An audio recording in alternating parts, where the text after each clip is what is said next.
সকলোকে স্বাগতম জনাই আজি আমি বিজ্ঞানৰ কিছু বছা প্ৰশ্ন আলোচনা কৰিম। এই প্ৰশ্নবোৰ মাত্ৰ অসম চৰকাৰৰ চাকৰিৰ বাবেই নহয়, এই প্ৰশ্নবোৰ ভাৰত চৰকাৰৰ বহুকেইটা বিভাগৰ প্ৰশ্ন কাকতৰ পৰা লোৱা হৈছে। আপোনালোকে ভিডিঅ'টো চাই থাকিব, লগতে যদি ভিডিঅ'টো ভাল পায় চেনেলটো লাইক কৰিব, ছাবস্ক্ৰাইব কৰিব আৰু আপোনালোকৰ বন্ধুবৰ্গৰ মাজলৈ বিলাই দিব।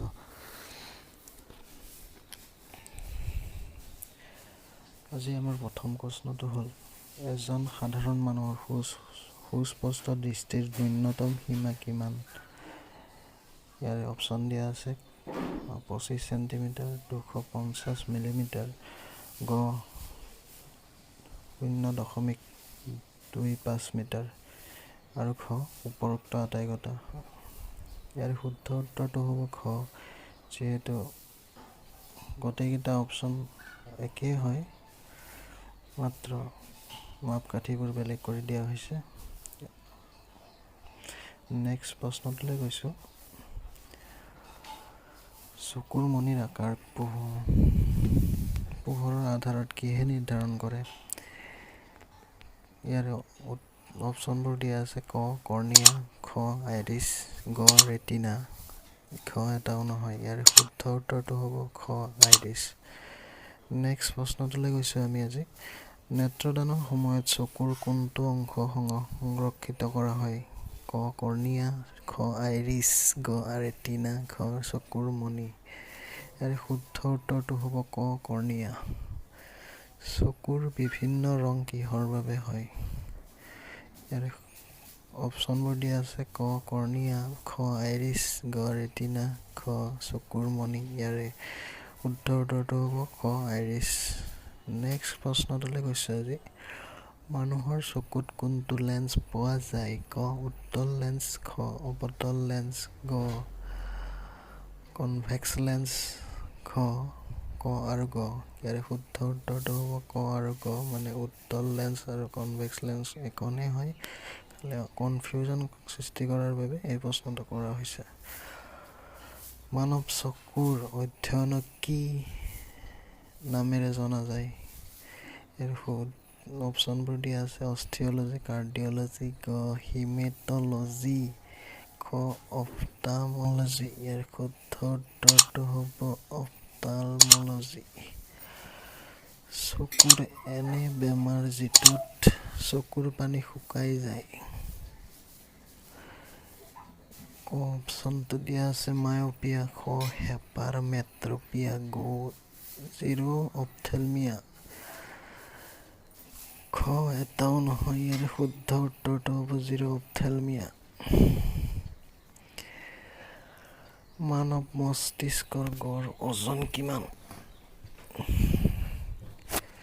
অপশ্যনবোৰ দিয়া আছে 2000 গ্ৰাম, খ 1400 গ্ৰাম, গ 1600 গ্ৰাম, খ 2500 গ্ৰাম। ইয়াৰে আমি এভাৰেজ বুলি ক'ব গ'লে 1400 গ্ৰামৰ পৰা 1450 তেনেকুৱাই হয়। আমাৰ অপশ্যনটো যিহেতু দিয়া আছে 1400 গ্ৰাম, আমি 1400 গ্ৰামেই দিব লাগিব। নেক্সট, মানৱ শৰীৰত ইনচুলিন ক'ত উৎপন্ন হয়? ক হাঁওফাঁও, খ হৃদপিণ্ড, গ বৃক্ক, খ অগ্নাশয়। ইয়াৰে শুদ্ধ উত্তৰটো হ'ব অগ্নাশয়। অগ্নাশয়ত আমাৰ ইনচুলিন উৎপন্ন হয়। নেক্সট প্ৰশ্ন, জীৱবিজ্ঞানৰ জনক কোন? অপশ্যনবোৰ দিয়া আছে ক লেমাৰ্ক, খ হাৰ্ভে, গ ডাৰউইন, খ অৰস্তু। ইয়াৰ শুদ্ধ উত্তৰ অৰস্তু। সূৰ্যৰ পোহৰত কি ভিটামিন পোৱা যায়? ক ভিটামিন এ, খ ভিটামিন বি, গ ভিটামিন চি, খ ভিটামিন ডি। ইয়াৰ শুদ্ধ উত্তৰ ভিটামিন ডি। ভিটামিন নামটো কোনজন বৈজ্ঞানিকে দিছিল? ক মেণ্ডেলিভ, খ চি ফাংক, গ নিউটন, খ ৱাটছন। ইয়াৰ শুদ্ধ উত্তৰ চি ফাংক। নেক্সট, কুকুৰীকণা ৰোগ কোনটো ভিটামিনৰ অভাৱত হয়? অপশ্যনবোৰ দিয়া আছে vitamin C, vitamin B, vitamin A, vitamin D. ইয়াৰ শুদ্ধ উত্তৰ ভিটামিন এ। ভিটামিন এৰ অভাৱত কুকুৰীকণা ৰোগ হয়। নেক্সট প্ৰশ্নটোলৈ গৈছোঁ আমি। ভিটামিন বিৰ ৰাসায়নিক নাম কি? ক ৰাইবোফ্লোভিন, খ থিয়ামিন, গ কেলচিফেৰল, খ এটাও নহয়। ইয়াৰে শুদ্ধ উত্তৰটো হ'ব ৰাইবোফ্লোভিন। ভিটামিন B12ৰ ৰাসায়নিক নাম কি? ক চাইনকোবালামিন, খ থিয়ামিন, গ কেলচিফেৰল, খ এটাও নহয়। ইয়াৰে শুদ্ধ উত্তৰ হ'ব চাইনকোবালামিন। নেক্সট প্ৰশ্নটোলৈ আহিছোঁ আমি। কোনটো ভিটামিন কেঞ্চাৰ ৰোগত চিকিৎসাত ব্যৱহাৰ হয়? কেঞ্চাৰ ৰোগত চিকিৎসাত অপশ্যনবোৰ দিয়া হৈছে vitamin A, vitamin B, vitamin C, vitamin D. ইয়াৰ শুদ্ধ উত্তৰটো হ'ব ভিটামিন বি কেঞ্চাৰ ৰোগত চিকিৎসাৰ বাবে ব্যৱহাৰ কৰা হয়। নেক্সট প্ৰশ্নটোলৈ গৈছোঁ। ভিটামিন ইৰ ৰাসায়নিক নাম কি? ক টকোফেৰল, খ থিয়ামিন, গ কেলচিফেৰল, খ এটাও নহয়। ইয়াৰে শুদ্ধ উত্তৰটো হ'ব ক টেকোফেৰল।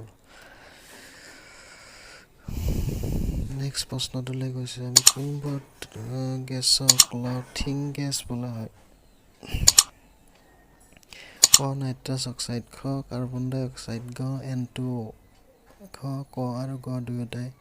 ইয়াৰে শুদ্ধ উত্তৰটো হ'ব N2O আৰু নাইট্ৰাছ অক্সাইডটো একেই হয়। N2O তো ক আৰু গটো একেই হ'ব। নেক্সট প্ৰশ্ন। মানৱ শৰীৰৰ সৰু হাড়ডালৰ নাম কি? ক ফিমাৰ, খ ষ্টেপিছ, গ টিবিয়া, খ এটাও নহয়। ইয়াৰে শুদ্ধ উত্তৰটো হ'ব ষ্টেপিছ।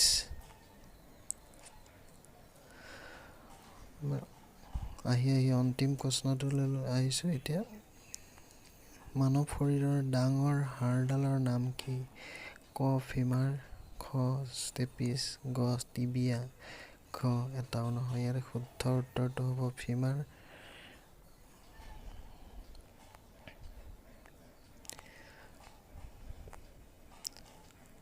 আজিলৈ এইকেইটাই আছিল প্ৰশ্ন আপোনালোকৰ কাৰণে। এটা অতিকে জৰুৰী প্ৰশ্ন, অকল অসম গভমেণ্টৰ বুলিয়েই নহয়, সকলো চাকৰিৰ কাৰণে এইকেইটা প্ৰশ্ন ৰিপিট হৈ থাকে। আপোনালোকে চাই ল'ব, আৰু যদি ভিডিঅ'টো ভাল লাগিছে লাইক কৰিব, ছাবস্ক্ৰাইব কৰিব, আৰু আপোনালোকৰ বন্ধু বৰ্গৰ মাজলৈ বিলাই দিব।